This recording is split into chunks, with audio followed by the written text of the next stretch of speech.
Some wonder how reality came to be, and some wonder why. Before embarking on the Victoria 21 voyage, I was drawn to the latter question. If an answer exists, however, I now know that it would be too terrible to bear. Many outside of the scientific world believe that these secrets of existence lie beyond it. Some may hope to find the creator past reality's rim, but they would be horrified to learn the truth. Most in the scientific community, of course, claim there to be no beyond at all, nothing but our tangible plane. Still, even they have never publicly offered a fixed answer. After all, even if nothing exists beyond the universe, another question remains. Is reality finite or infinite? Cosmologists have long sought to chart the bounds of existence. Some say that we simply live in an endless universe, but others claim it to be so colossal that it appears endless. Last month, following a 3-year expedition, the finite argument was proven true. That may infuriate some scientific minds who stumbled across my tale, but it is the truth. Earth, not wholly observable by the eyes of an ant, is still bounded, and the same is true of our universe. However, unlike our small planet, reality exists on a two-dimensional plane, one with an edge. That was what Dr. Alec Irwin explained on May 1st, 2021. It was something that he learned by using a piece of technology known as the A4 radar. Are you truly proposing that we should believe this drivel? Dr. John Macy scoffed. That we should believe in an edge of reality. If the universe were finite, it would likely be an unbounded hypersphere, not a bounded two-dimensional plane.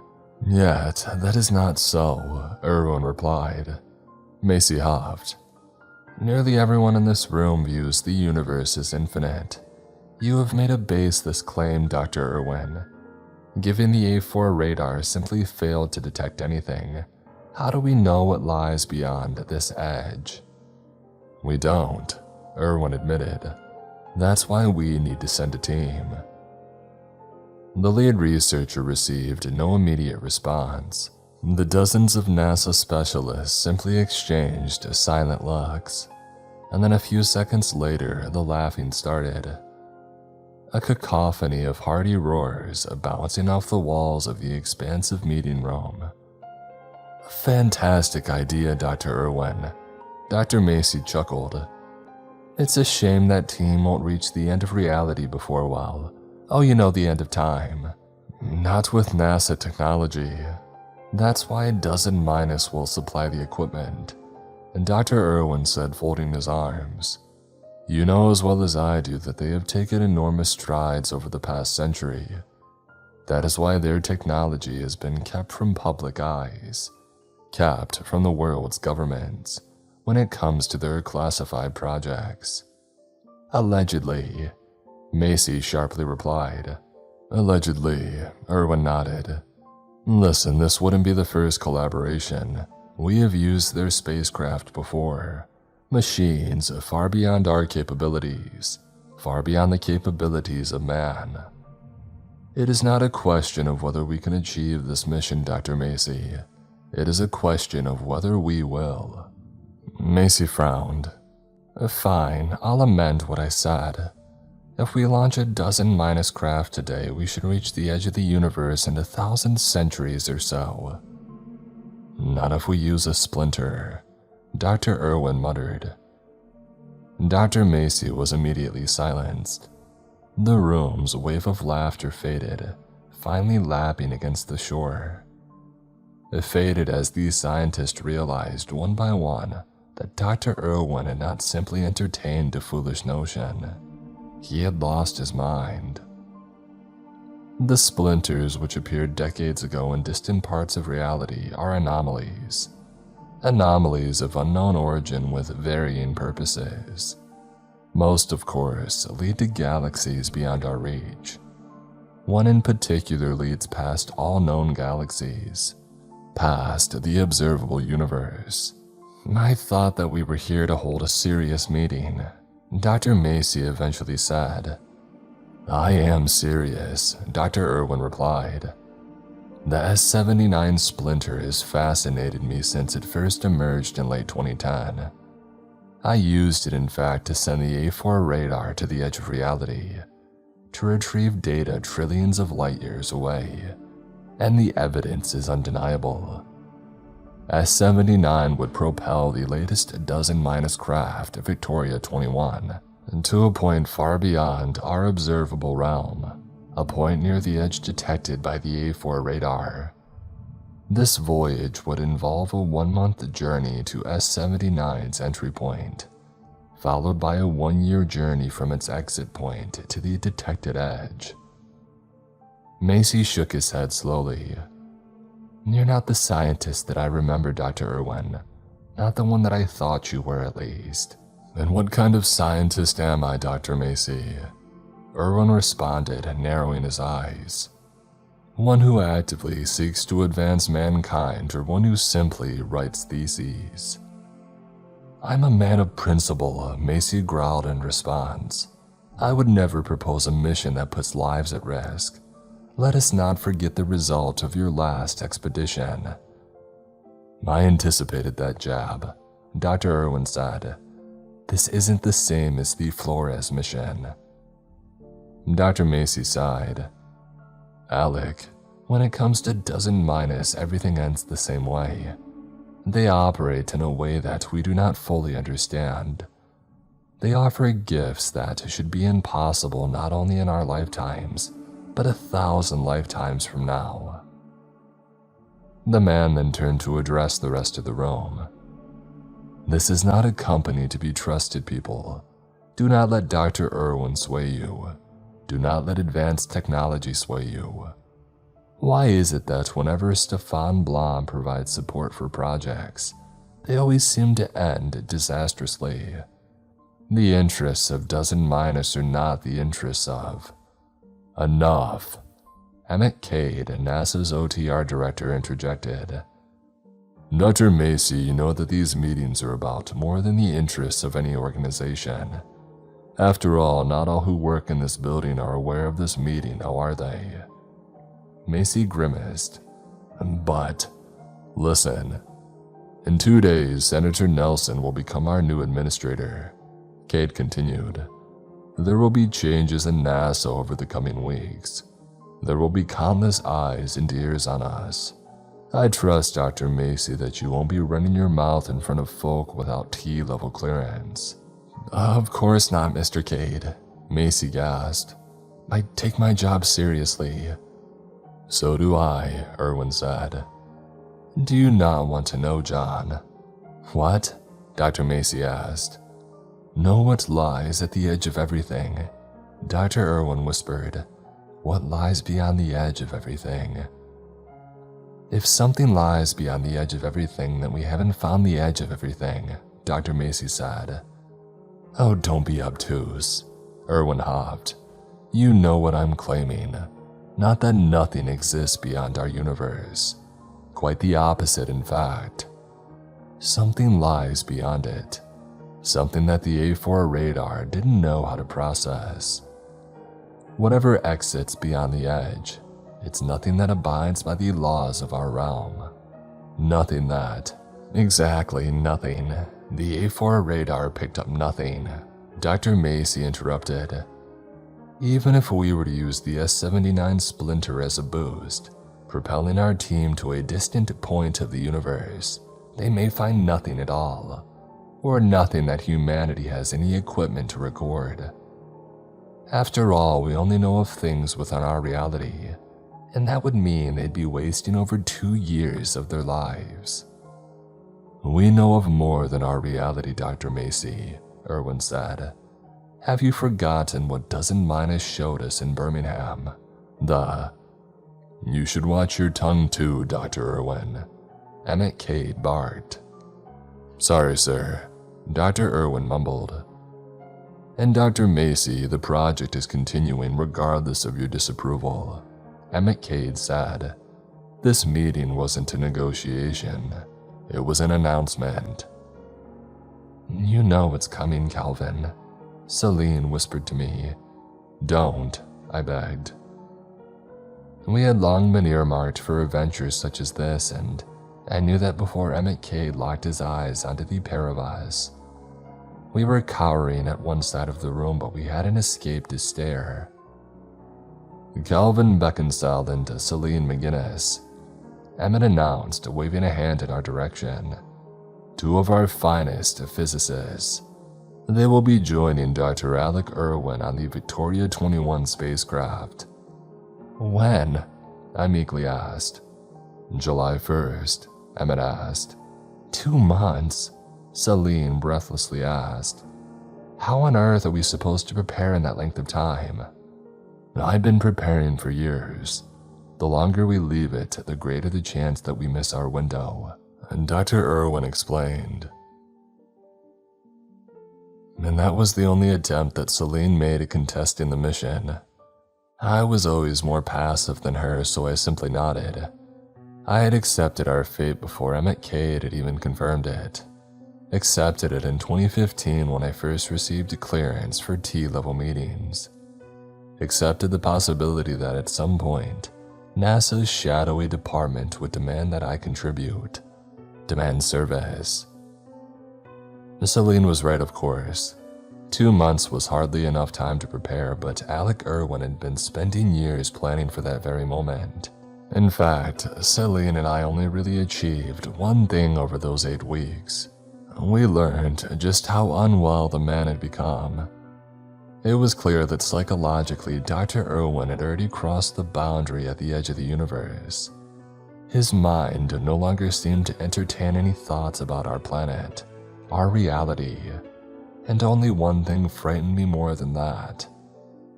And deep down, I shared his perturbing delight, his hunger for what lay beyond all. On July 1st, 2021, Victoria 21 launched with Irwin, McGinnis, and me on board.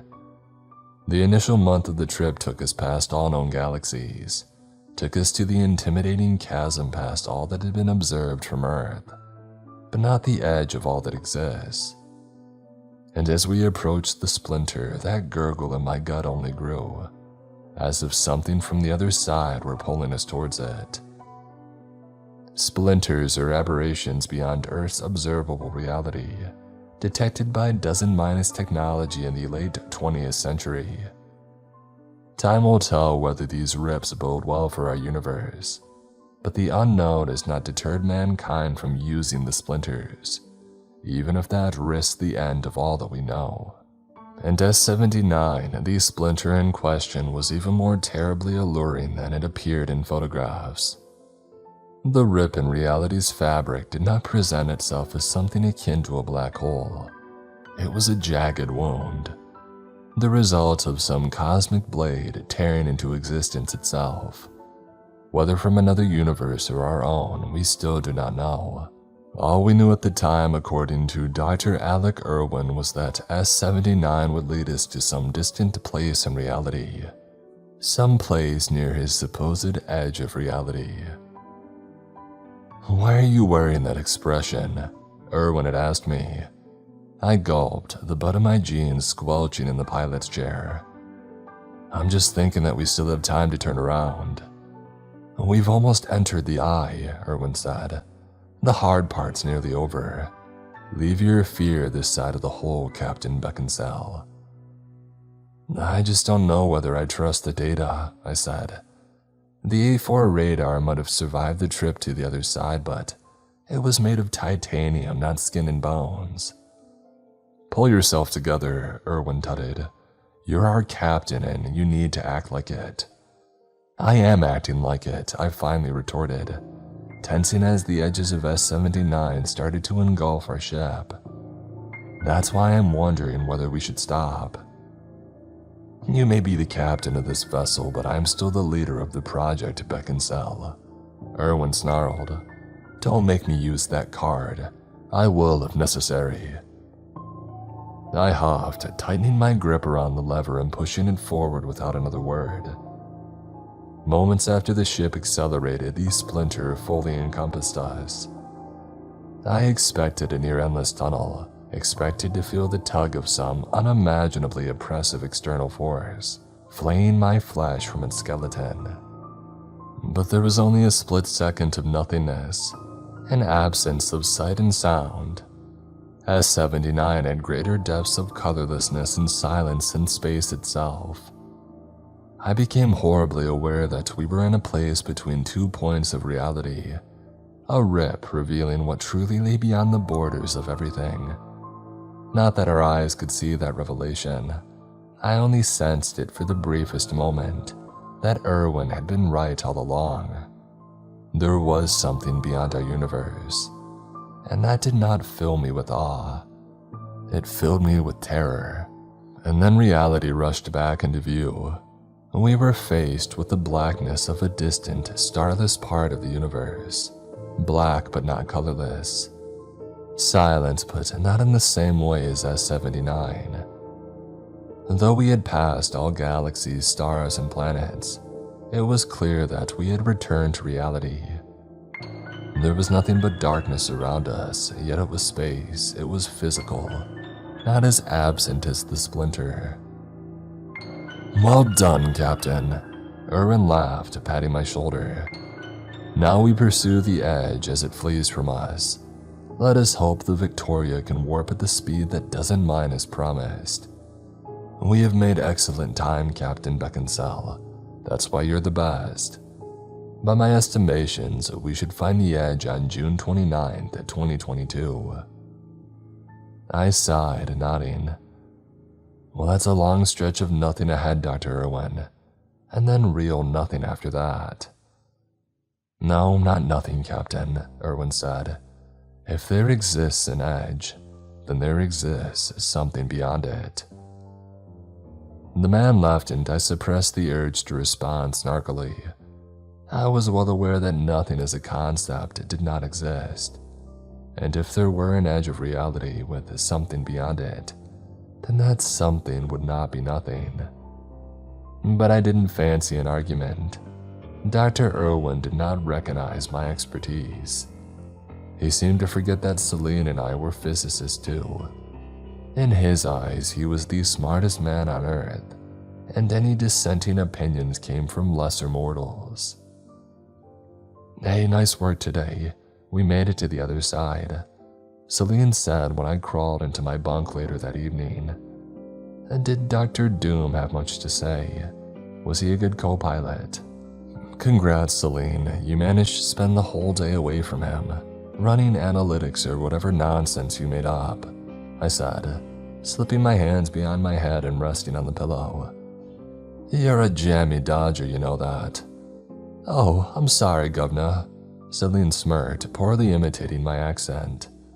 Oh, whatever, Yankee Doodle, I said as the woman peered over her top bunk. You really know how to flirt, Calvin, don't you? She replied, slipping down the ladder. I laughed. Of course I do, it's that classic English charm. How about you come over here and Yankee my... let me stop you there before you ruin this, she softly interjected, clambering into my bunk and silencing me with her lips. I'm not sure why we were so secretive about our relationship. NASA officials were likely aware of it, and they were also likely not to care. Well, I lie. I do know why we were hiding it. It was a secret that we were keeping from Dr. Irwin. The man's temperament was less predictable than a violent gust. He was sometimes energetic and likable, but other times lethargic and lacking empathy. One thing was constant, however, Irwin's focus on the mission at hand, and I had a horrible feeling that he would react badly to knowing about Celine and me. Months rushed by, only the passage of time reassured me that we were moving ahead, rather than being stuck in some perpetual purgatory. Blackness gushed past the viewpoints of the ship, so it was difficult to measure distance with eyes alone. Surprisingly, however, the journey didn't make us as irritable as I imagined it would. Irwin was giddy about finding the edge, and Celine and I were giddy about each other. On occasions, we even shared joyous moments with Alec himself. He was not a monster. Back at NASA, I hadn't ever had a reason to dislike the man. But since passing through the splinter, however, he had begun to change. Purpose can be a wondrous thing, but it can also be the death of a person. One night as we neared Irwin's purported edge, I was awoken by a voice. Celine was sleeping soundly, so I delicately scooped her arm off my chest and slipped out of bed. As I tiptoed along the ship's main walkway, the voice had loudened, and I found Dr. Irwin near a side viewport, staring into the abyss of the cosmos. "Just let us see," the man mumbled. "Dr. Irwin?" I said. "It's there," he muttered. I looked at the man's face and realized that he wasn't staring at all. His eyes were closed and he was sleepwalking. Of course, that didn't make his ramblings any less disquieting. As I looked into the blackness, I was sure that I could see it too. Beyond all, the thing that I had seen in the splinter, if it were anything that we could call the thing. Again, I didn't see it with my eyes but my flesh. Goosebumps coated me, and I knew that we were approaching the edge. I didn't tell Celine what I saw. I crawled silently back into bed, closed my eyes, and stayed awake for the rest of the morning. Or rather, failed to sleep. When her alarm sounded at 6, I pretended to wake alongside her. "You okay?" she asked. I nodded, trying to shake off the stodginess of my body. "Yeah, tired." "Well, wake yourself up. It's another day in paradise, sweetie," Celine sarcastically said. She was wrong. That morning was different. It wasn't just Irwin sleepwalking which made me feel unwell. It was a throbbing sensation in my chest, one that had accompanied me since we had passed through the splinter a year earlier. And when I found Irwin on the flight deck sitting in my chair, I already knew what he was going to say. "We found it," he whispered. I called Celine and the three of us gathered in the cramped cabin to see the darkness ahead. "What's the latest analysis?" Celine asked. Irwin tapped a monitor beside him. "We've reached it, McGinnis. The edge that the A4 radar detected. The last point in our reality at which matter is detected. 1 mile ahead of us, it all ends there." "Why aren't we moving?" she asked. "Captain Beckinsale brought us to a halt. He wanted you in the room before we did anything," Irwin gruffly responded. I sighed. "We need to think about this, Irwin. What do we see ahead of us? Nothing but more blackness." "Nothing?" Irwin scoffed. "What have I told you about that word? If we see blackness, then something exists out there, beyond the edge."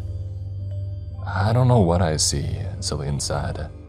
"Not an edge, just more, just..." "What did you expect?" Dr. Irwin asked, swiveling to her face.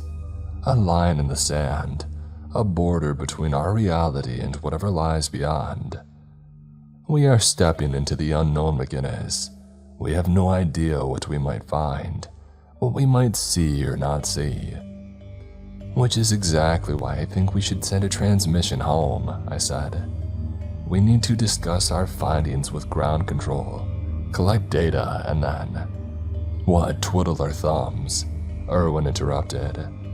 "I've been doing that for years, Captain Beckinsale. Collecting endless readings, conducting analysis. And what did I find? Nothing that could be read by the A4. Nothing that anyone at NASA understood. We've exhausted all other options. There is only one way to find any sort of answer: pushing onwards." I paused, keeping my eyes on the viewport to avoid the gazes of Celine and Alec. They were waiting for me to make a decision. I knew that Dr. Irwin hungered to explore the beyond, so had I, before the splinter worked its way into my mind, before it made me realize that horror awaited. I looked at Celine and a thought crossed my mind. I hadn't asked her out. Over the past year, I hadn't asked her whether she felt it too. The something that lay beyond all. The thing that had seemed so close during the second that we spent within the splinter, between 2 points of reality. Perhaps I had been too afraid to know. "Captain," Dr. Irwin said gently. "It might crush us into oblivion," I whispered. "You know that McGinnis and I didn't volunteer for this mission, don't you? We didn't volunteer to die." "You could have walked away, but you didn't," Irwin said. "Nobody walks away from T-level," I replied. The doctor shook his head. "Don't make it sound like a prison. You chose to be involved with the T-level department. You chose to learn of the things that NASA doesn't want anyone to know. You and McGinnis both. You joined because you wanted more. You wanted to see something that hadn't been seen." "He's right, Captain," Celine said timidly, no longer meeting my gaze. "This is our legacy." "I'm starting to think that a legacy doesn't matter," I said, begrudgingly scooting Irwin out of my chair. "After we die, nothing matters." "I don't think death exists in the beyond," Irwin whispered, clutching my shoulder as I sat down and placed a hand on the lever. "And I think you know that too." I eyed the monitor as I propelled the Victoria 21 forwards, and I watched as we approached the edge of all that our craft's radar could detect. The edge of matter. As for what existed in the beyond, we were about to find out, and I was certain that we were about to be obliterated. My fingers curled firmly around the lever, trembling as the ship's radar displayed less and less of existence. And then, without a bang, we experienced it again. Something not dissimilar to the nothingness of the splinter, yet far worse, far more terrifying. A blackness that didn't devour us but swallowed us nonetheless. We passed to the edge. "My word," Irwin whispered. We're alive." My knuckles whitened atop the lever. "I knew it. I knew you weren't as certain as you claimed to be. To be certain of anything is the poison of a thinking mind. I am never certain, Captain, and no matter what we experience from here onwards, we must be discerning. We must not trust our senses." For a man so seemingly uncertain, Dr. Irwin sounded confident to me. Strangely so, as if he were privy to some knowledge beyond me. I thought back to his unnerving sleep talking, and I started to think that, when we had entered S-79, he might have experienced more than me. Might have seen, heard, or felt something that gave him a reason to say such things. My thoughts returned to reality when the lever retracted, snapping backwards with such force that it sprained my wrist. "God!" I yelled, removing my hand and nursing it. Celine ran forwards as the ship lurched and then halted. "Are you okay, Captain?" Yeah, I panted heavily, noting that some unseen force in the darkness had obstructed the Victoria 21. We had not landed, not crashed. It was as if we were encased in some black gelatin, dark and dense muck that stalled the ship in its tracks. And no matter how much I tried to tinker with various controls, I saw no way of fixing the problem. After all, there was nothing to be fixed, no way of moving the Victoria. The engines and all other systems were in working order. We had simply been compressed by a black blanket. "We have to exit the craft," Irwin said. "I'm running tests," I replied. "We'll see what's outside and—" "It won't detect anything, Captain," Irwin promised, shaking his head. "You haven't accepted it, have you? We are beyond reality. We must step outside and see what we find. It wants us to step outside." "It doesn't," Celine whispered. Shocked, I twisted my head to face her and she offered me a sheepish expression. "What do you mean?" I asked. "You're not going to question him," Celine said, raising an eyebrow as she nodded at Irwin. "He talked about it too." Yes, but I didn't think you had seen it or felt it, I said. Well, I knew that the two of you had, she responded. You talk in your sleep, Calvin. Captain, Irwin corrected. There is a proper procedure, McGinnis, when it... Oh, just stop for a moment, Alec. Celine softly urged. We need to talk about what happened.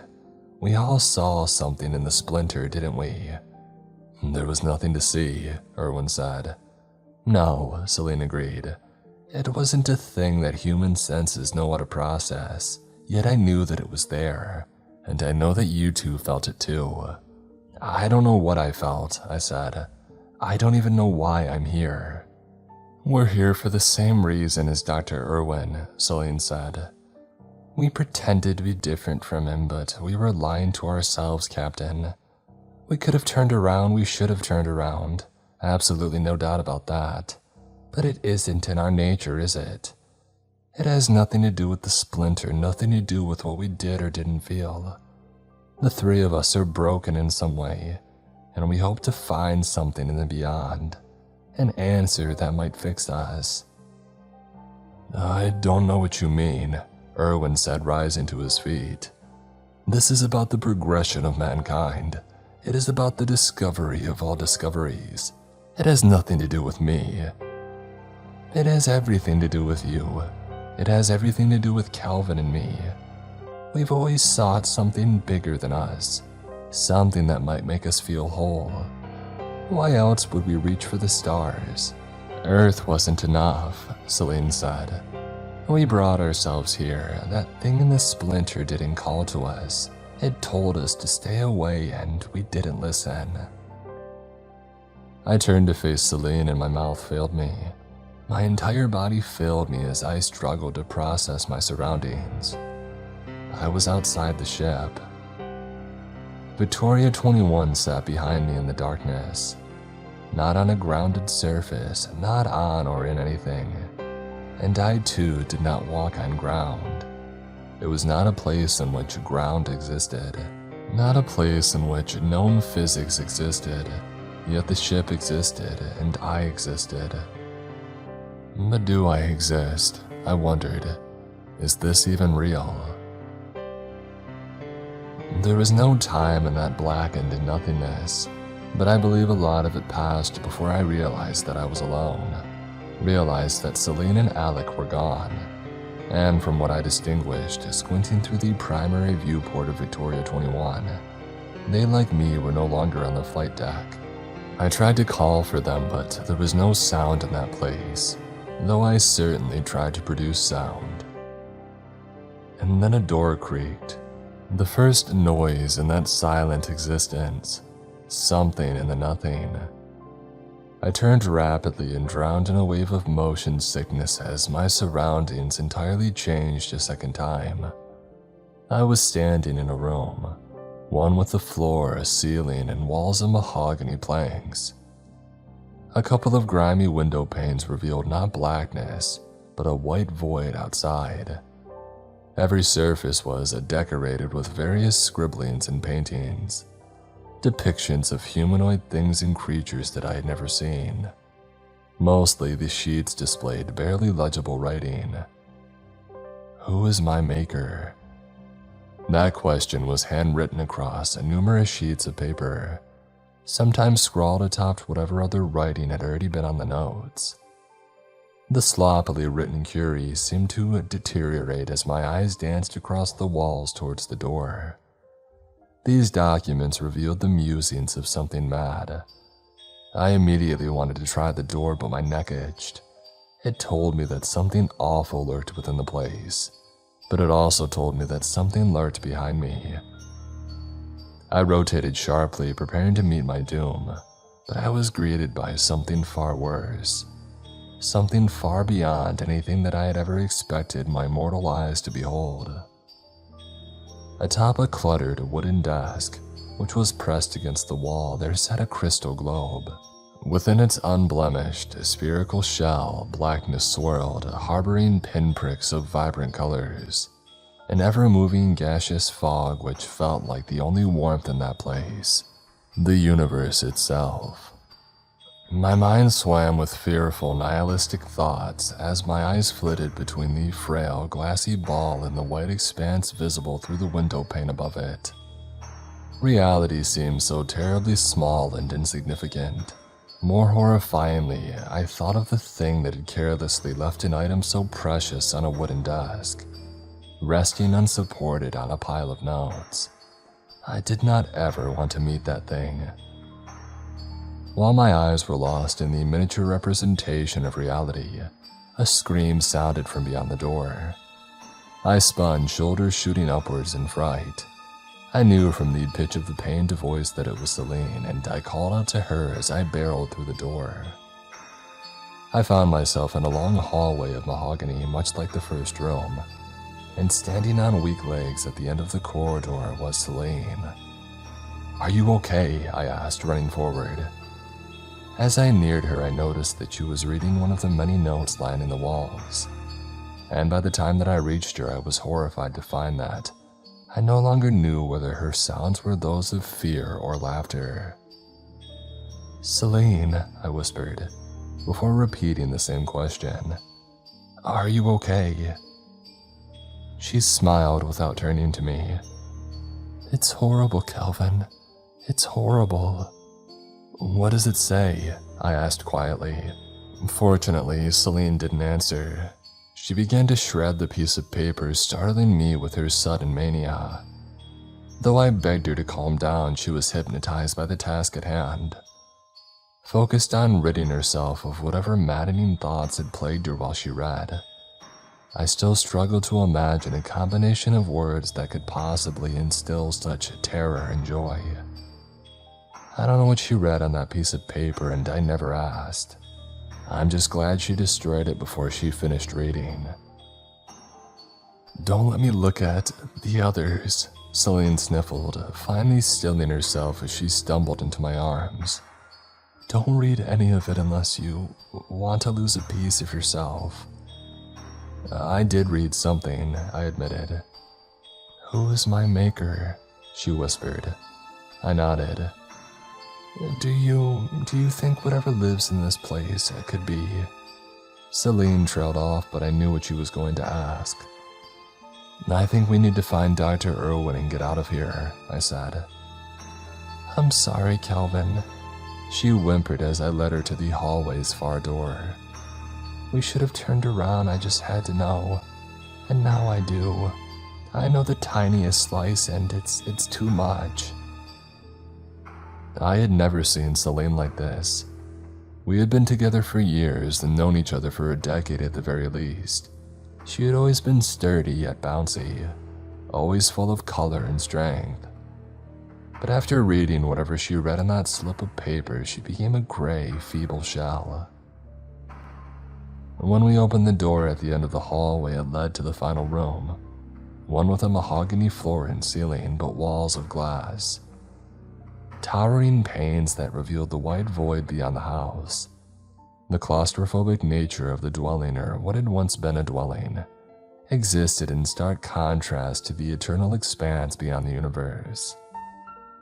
In stark contrast to the humongous nature of reality itself, which had been reduced to nothing more than a meager ball of glass. The house was a construct that felt too human for my liking. It felt false. "Alec," Celine whispered. I had been so lost in thought that I barely noticed the project leader standing in front of the glass wall ahead, gazing at the whiteness of the beyond. He didn't turn to face us when we had entered the room, though the sound of the creaking door loudly reverberated off the glass. Celine and I approached Dr. Irwin cautiously, and I half expected him to be muttering incoherently once more. It was worse than that, however.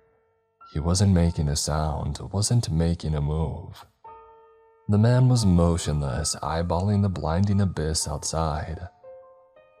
I tried to avert my gaze from the ceaseless whiteness, lest it drive me insane too. Strewn stacks of paper littered the floorboards beneath the man, and every inch of my body begged me to leave, begged me not to put my hand on his shoulder. I did it almost unwillingly. "Dr. Irwin," I said, "we need to leave." He eyed me, not slowly, not even with his usual vigor or passion. That had entirely fled his eyes. The man looked more hollow than Celine. She was positively vibrant in comparison, but my eyes only lingered on his face for a second. I quickly fixated on what he held in his hands. A skull. I trembled. "Is that—" "No." Irwin interrupted, eyes and voice penetrating my body and then boring to the other side. "It is not the skull of our maker. He isn't here. Not anymore." "Who is it?" Celine shakily asked. Dr. Irwin moved with such frightening precision, and his possessed eyes locked onto the woman. "Oh, don't you know, McGinnis?" he asked gleefully. "You've read his word." Celine shivered. "I only read a small segment, it was." "Beautiful," Irwin finished, brandishing bloody teeth. Celine and I took steps backwards, casting petrified looks at one another. I was grateful at that moment for her sharp thinking, grateful that she had summoned the strength to shred the note before passing the point of no return, before entirely losing herself. As I stared at the paper pile beneath Irwin's feet, I wondered just how much of the maker's writings he had consumed. Above all else, I cursed myself for my curiosity. In spite of Celine's warning, I wanted so desperately to know what was written on the countless notes in the house. But I valued my sense of self, valued it enough to resist that inky siren song. "What did you do, Alec?" Celine cried. "You really don't know," the man whispered, eyes still not seeing us. He had ascended to another plane of existence. Whatever he had seen or felt was all that mattered to him anymore. Dr. Irwin was lost to the white abyss. Celine and I had to leave. "We're going, Alec," I said. "I'm not," he replied, laughing awfully. "No, I don't think you should," I said. "Don't you want to know?" he said, raising the red-stained skull above his head. "Don't you want to hear a secret about my trophy?" "Come on," Celine urged, tugging my sleeve. "Let's go." "This is me, Captain Beckinsale," Irwin cackled, thrusting his trophy into my arms as tears streamed from his bloodshot eyes. "A remnant of my physical form." Clattering sounded, and we gawped in horror as the demented man lunged towards us. Following him in a trail on the wooden floor was a pile of bones that had leaked from his body. Detached sections of his skeleton fell through his flesh as he walked. The bones did not fall through gaping wounds but immaterial skin. The man's body was an ethereal, spectral form. Irwin's blood-covered bones and red grin were the only drops of color in that white place. His broken skeleton formed a revolting line from the pile of paper to his ghostly body. And as I thought back to moments earlier, when I put my hand on the man's shoulder, I realized that I hadn't felt anything at all. "Consume oneself," he whispered, presumably reciting what he had read. "That is how I grew." I have no idea how a person would devour their own body, no idea how they would transcend their physical form by doing so, and I didn't want to know. Celine sobbed as I snatched her hand and then pulled her towards the exit. Perhaps she had an inkling. Perhaps she had seen something which would explain how Dr. Irwin feasted upon himself. I took one look over my shoulder and winced in terror at the abomination who charged towards us with one hand outstretched. "Don't leave," the man roared. "I must reach the next plane, must feast again so I may reshape all." I pushed Celine through the doorway, preventing her from turning her head. I tried to ignore the gliding entity that had once been our determined but still human leader. and when we had reached the final room, I fixed my eyes onto the globe of reality.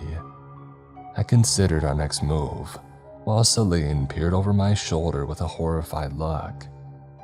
She choked. "We need to touch it," I said bluntly. "We need to touch the globe." With my hand still holding hers, I guided both of us towards the crystal sphere. It was the only way. I didn't know how I knew that, but I did. I hadn't read a single word of the letters other than the maker's question, but I knew.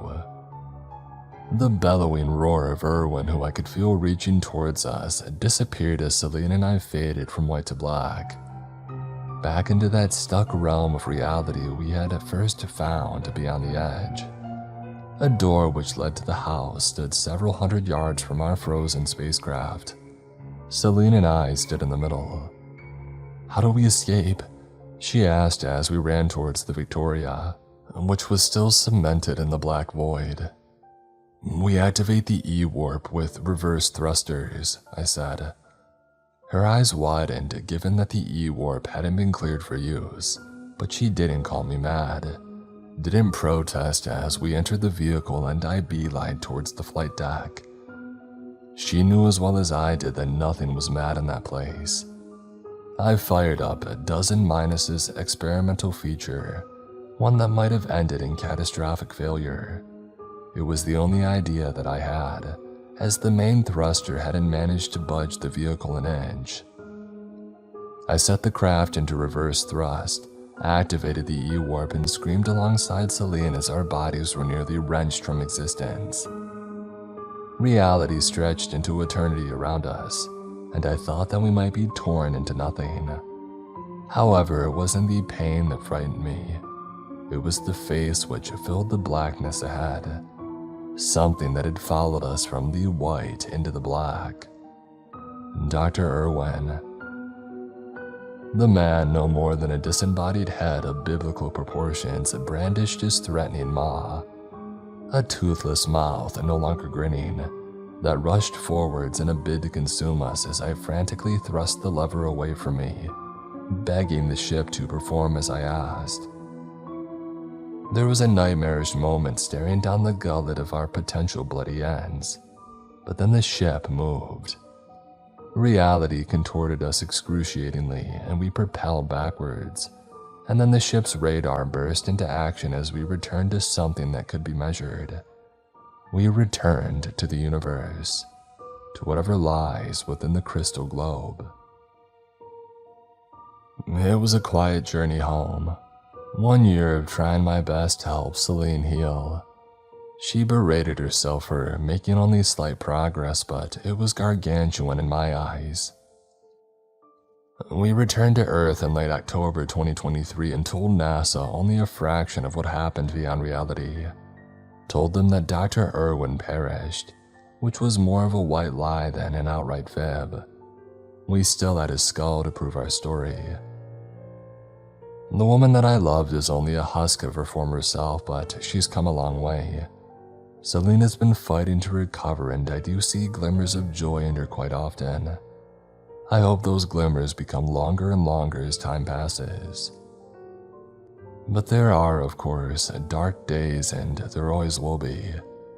Days on which she blankly eyes something in the distance, something that I don't see, perhaps can't see.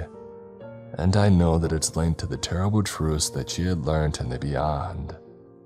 Regardless, she is still Celine.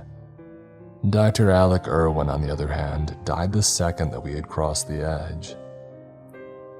What terrifies me more than anything is knowing that humans are not the only fragile things in reality. Reality itself is fragile. A glassy globe that, right this very moment, is eyed by a ghoul and a house beyond reality. Its crystal structure could be shattered in an instant, and all would cease to be.